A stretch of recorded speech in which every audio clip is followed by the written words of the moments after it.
Kemudian ya masih mengenai contoh tadi, pertanyaan yang kedua kita diminta untuk membuktikan bahwa garis kuasa itu tegak lurus dengan garis sentral. Ya, di sini karena tadi di bagian A Ibu mencontohkan untuk mencari persamaan garis kuasa L1 dan L2, maka pada bagian B ini Ibu akan mencontohkan bagaimana membuktikan bahwa garis kuasa khususnya L1 dan L2 ini tegak lurus dengan garis sentral. Tentu garis sentralnya adalah garis sentral antara L1 dengan L2. Maka yang pertama, kita punya kata kunci tegak lurus ya. Maka yang kita pelajari pada bab 2 pada materi garis lurus adalah jika dua buah garis dia saling berpotongan tegak lurus, maka gradien dari garis itu kalau dikalikan dia nilainya adalah negatif 1. Nah, maka kita bisa membuktikan dengan itu.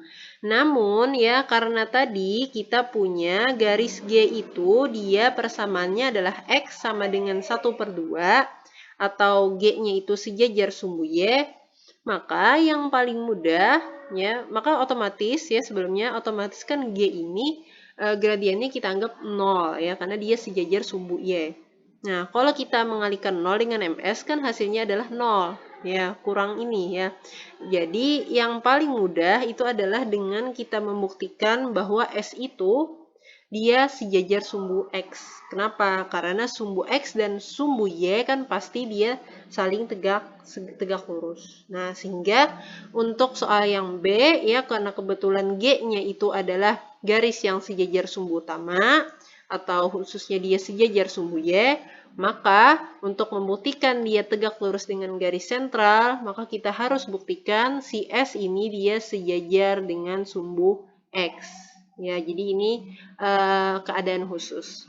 Kalau nanti kalian ketemu ya garis kuasanya itu tidak sejajar dengan sumbu utama, ya maka kalian bisa membuktikan dengan menggunakan ini ya yang kalau dikalikan gradiennya sama dengan negatif 1. Oke, bagaimana kita membuktikan bahwa S sejajar dengan sumbu X?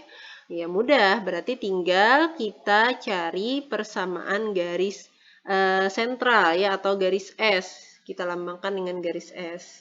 Caranya adalah dengan kita menggunakan titik pusat yang ada pada dua buah lingkaran. Kenapa? Karena tadi definisi garis sentral dia adalah garis hubung antara titik pusat dua buah lingkaran.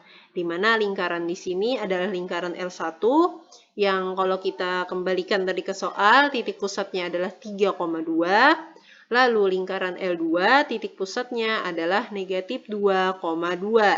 Sehingga ya kalau kita ingat kembali materi kita sebelumnya, kalau kita punya dua buah titik, kita ingin mencari persamaan garis, kita pakai formula X kurang X1 per X2 kurang X1 sama dengan Y kurang Y1 per Y2 kurang Y1. Nah, di mana di sini X1, Y1-nya adalah 3,2, X2, Y2-nya adalah negatif 2,2. Sehingga kita substitusikan diperoleh ini dengan kita menggunakan sifat aljabar ya, kita peroleh Y kurang 2 sama dengan negatif 5.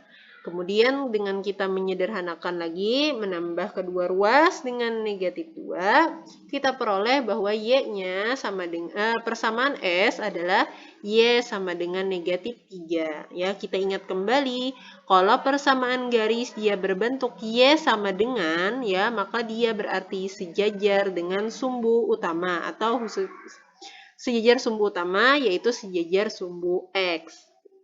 Sehingga dari sini kita telah membuktikan bahwa garis G itu dia tegak lurus dengan garis S atau bisa kita katakan bahwa kita telah membuktikan bahwa garis kuasa itu dia tegak lurus dengan garis sentral. Nah, ini untuk membuktikan bagian yang B bahwa garis kuasa tegak lurus dengan garis sentral ya. Untuk garis kuasa yang lain ya, dua buah lain kalian coba sebagai latihan. Oke, kita lanjutkan ke bagian yang C ya. Di mana bagian yang C kita diminta untuk mencari titik kuasa dari ketiga buah lingkaran. Karena di sini diketahui ada 3 buah lingkaran. Karena soalnya meminta untuk mencari titik kuasa, maka sebenarnya pastilah L1, L2, L3 ini harusnya ya dia saling berpotongan. Nah, maka dikembalikan kepada penjelasan Ibu sebelumnya mengenai titik kuasa. Caranya adalah dengan kita memotongkan 2 dari 3 persamaan garis kuasa yang kita peroleh pada jawaban soal bagian A. Ya, berarti kalian cari lagi minimal 1 ya dari garis kuasa dari 3 garis kuasa yang diminta. Kemudian kalian selesaikan karena dia merupakan persamaan linear dua variabel, nanti akan diperoleh satu buah titik dan titik itulah yang disebut sebagai titik kuasa ya. Untuk lebih lanjut mengenai bagian yang C, kalian coba kerjakan sebagai latihan lalu kita diskusikan soal tadi ya, soal tadi pada forum diskusi yang kita punyai. Terima kasih.